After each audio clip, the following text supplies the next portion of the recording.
Hello all. So section of സോളിഡ്സിൽ നിന്ന് ഒരു പ്രോബ്ലം ആണിത്.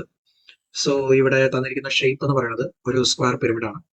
ABCD എന്നാണ് സ്ക്വയർ പിരമിഡിന്റെ ബേസ് ഡയമെൻഷൻസ് അല്ലെങ്കിൽ ബേസിനകത്തുള്ള ഓരോ പോയിന്റുകളുടെയും പേര്. അതിന്റെ അപെക്സിന്റെ പേര് O എന്നും പിന്നെ ആ അപെക്സിന് താഴെ ആക്സസ് ലൈൻ എടുത്തു കഴിഞ്ഞാൽ ഒരു ബേസിൽ ഒരു പോയിന്റ് ഉണ്ടായിരിക്കും, അതിന് O എന്ന് പേര് കൊടുത്തിട്ടുണ്ട്. ഇതിന്റെ ഡയമെൻഷൻ എന്ന് പറയുന്നത് 30 mm ആണ്. നമുക്ക് ഇതിന്റെ ഓരോ സൈഡ് 30 mm ആണ്. AD എന്ന് പറയുന്ന ഡിസ്റ്റൻസ് 30 mm, AB എന്ന് പറയുന്ന ഡിസ്റ്റൻസ് 30 mm. 30 mm ഒരു സ്ക്വയർ ആണ്. പിന്നെ ഇതിന്റെ ഹൈറ്റ് 60 mm ആണ്. ഇത് റെസ്റ്റിംഗ് ഓൺ ഹൊറിസോണ്ടൽ പ്ലെയിൻ ആണ് and equally inclined to vertical plane ആണ്. വെർട്ടിക്കൽ പ്ലെയിനുമായിട്ട് ഈക്വലി ഇൻക്ലൈൻഡ് എന്നാണ് പറഞ്ഞിരിക്കുന്നത്. അതിനർത്ഥം ഇതിന്റെ ബേസ് എഡ്ജ് എന്ന് പറയുന്നത് it is making an angle of 45 degree with respect to XY line എന്നർത്ഥം. സോ ഈക്വലി ഇൻക്ലൈൻഡ് ആയിട്ട് ഞാൻ ഈ ഒരു പെർട്ടിക്കുലർ ആയിട്ടുള്ള സ്ക്വയർ പിരമിഡ് അതിനെ കൺസ്ട്രക്ട് ചെയ്തു. ഇനി നെക്സ്റ്റ് അവർ പറയുന്നത് ഒരു കട്ടിംഗ് പ്ലെയിനെ കുറിച്ചാണ്. ആ കട്ടിംഗ് പ്ലെയിൻ എന്ന് പറയുന്നത് it is parallel to vertical plane എന്ന് പറഞ്ഞിരിക്കുന്നത്. പാരലൽ ടു വെർട്ടിക്കൽ പ്ലെയിൻ എന്ന് പറഞ്ഞു കഴിഞ്ഞാൽ ടോപ്പ് വ്യൂവിൽ അത് പാരലൽ ടു XY ലൈൻ ആയിരിക്കും. അതായത് ഒരു സെക്ഷൻ പ്ലെയിൻ ഉണ്ട്, അത് ഈ XY ലൈന് പാരലൽ ആയിരിക്കും and it also contains the access എന്ന് പറഞ്ഞിരിക്കുന്നത്. ആക്സസിലൂടെ പാസ് ചെയ്യുന്ന ഒരു പ്ലെയിൻ ആയിരിക്കും എന്ന് പറഞ്ഞിരിക്കുന്നത്. അതിനർത്ഥം നമ്മുടെ കട്ടിംഗ് പ്ലെയിൻ എന്ന് പറയുന്നത് A അതുപോലെ C ഇതിനെ കണക്ട് ചെയ്യുന്ന ഒരു കട്ടിംഗ് പ്ലെയിൻ ആയിരിക്കും നമ്മുടെ കട്ടിംഗ് പ്ലെയിൻ എന്ന് പറയുന്നത്. അതായത് ഈ AC ലൈൻ നമ്മൾ കാണുന്നില്ലേ, ഈ AC ലൈൻ തന്നെയാണ് നമ്മുടെ കട്ടിംഗ് പ്ലെയിനിന്റെ ലൈൻ എന്ന് പറയുന്നത്. സോ കട്ടിംഗ് പ്ലെയിൻ AC എന്ന് പറയുന്ന ആ ഒരു നമ്മൾ എന്താണ് പറയുക ലൈൻ എടുത്തു കഴിഞ്ഞാൽ ആ ലൈനിലൂടെ തന്നെയാണ് കട്ടിംഗ് പ്ലെയിൻ പാസ് ചെയ്യുന്നത്.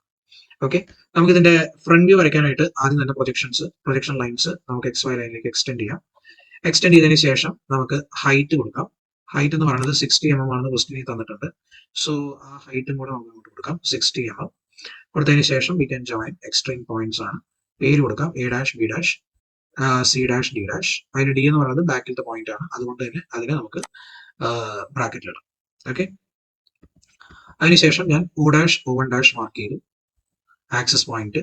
ഇനി ഞാൻ ആ കട്ടിംഗ് പ്ലെയിൻ കട്ട് ചെയ്യുന്ന പോയിന്റുകൾ മാർക്ക് ചെയ്യുകയാണ്. ഏറ്റവും ലെഫ്റ്റിൽ ഞാൻ നോക്കിക്കഴിഞ്ഞാൽ എന്റെ കട്ടിംഗ് പ്ലെയിൻ പാസ് ചെയ്യുമ്പോൾ അത് ബേസിലുള്ള A എന്ന് പറയുന്ന പോയിന്റിനെ കട്ട് ചെയ്യുന്നുണ്ട്. അതൊരു എഡ്ജിനെയും കട്ട് ചെയ്യുന്നില്ല, ഒരു പോയിന്റിനെയാണ് കട്ട് ചെയ്യുന്നത്. ഇനി നമ്മൾ സെന്ററിൽ നോക്കിക്കഴിഞ്ഞാൽ അത് അപെക്സിലുള്ള O എന്ന് പറയുന്ന പോയിന്റിനെ കട്ട് ചെയ്യുന്നുണ്ട്. പിന്നെ അതിന് താഴെയുള്ള O1 എന്ന് പറയുന്ന പോയിന്റിനെ കട്ട് ചെയ്യുന്നുണ്ട്. ഓക്കെ, O1 എന്ന് പറയുന്ന പോയിന്റ് ശരിക്കും ഇല്ലാത്തൊരു പോയിന്റ് ആണ്, അതുകൊണ്ട് നമുക്ക് പറയാം O എന്ന് പറയുന്ന പോയിന്റിന് കട്ട് ചെയ്യുന്നുണ്ട്. പിന്നെ നമുക്ക് C എന്ന് പറയുന്ന പോയിന്റിനെയാണ് അത് കട്ട് ചെയ്യുന്നത്, അത് റൈറ്റ് എഡ്ജിൽ. ഈ 3 പോയിന്റ്സിനെയാണ് ഇത് കട്ട് ചെയ്യുന്നത്. ഓക്കെ, ഇനിയിപ്പോ ഞാനിത് നേരെ എക്സ്റ്റെൻഡ് ചെയ്ത് മുകളിലേക്ക് കൊണ്ടുവന്നു കഴിഞ്ഞാൽ നമുക്കറിയാം A എന്ന് പറയുന്നതാണ് ആ പോയിന്റിന്റെ അവിടെയാണ് നമ്മുടെ കട്ടിംഗ് പ്ലെയിൻ കട്ട് ചെയ്യുന്നത്. സോ അത് ഫ്രണ്ട് വ്യൂവിൽ വരുമ്പോൾ ഇവിടെ ആയിരിക്കും 1' എന്ന് പറയുന്നത്. പിന്നെ രണ്ടാമത്തെ പോയിന്റ് കട്ട് ചെയ്യുന്നത് ഓയിലാണ്, വിച്ച് മീൻസ് ഹിയർ 2' വരും. പിന്നെ മൂന്നാമത്തെ പോയിന്റ് ഇവിടെയാണ് വരുന്നത്, സോ ഹിയർ 3' വരും. അപ്പൊ 1', 2', 3' നമുക്ക് ഇതുപോലെ ലൊക്കേറ്റ് ചെയ്യാം. അതായത് 1' ഞാൻ മാർക്ക് ചെയ്തു, അതിനുശേഷം 2', അതിനുശേഷം 3'. സോ ഇത് 3 മാർക്ക് ചെയ്തതിനു ശേഷം നമുക്ക് ഈ ഒരു പോർഷൻ ഷെയ്ഡ് ചെയ്യാം. ഇതാണ് അതിന്റെ ഫ്രണ്ട് വ്യൂ. അതായത് നടുക്ക് വെച്ച് നമ്മൾ കീറുകയാണ്, നടുക്ക് വെച്ച് നമ്മൾ 2 തുണ്ടാക്കുകയാണെന്നുണ്ടെങ്കിൽ അതിന്റെ സെക്ഷൻ പ്ലെയിൻ എന്ന് പറയുന്നത് in front view it will be like this.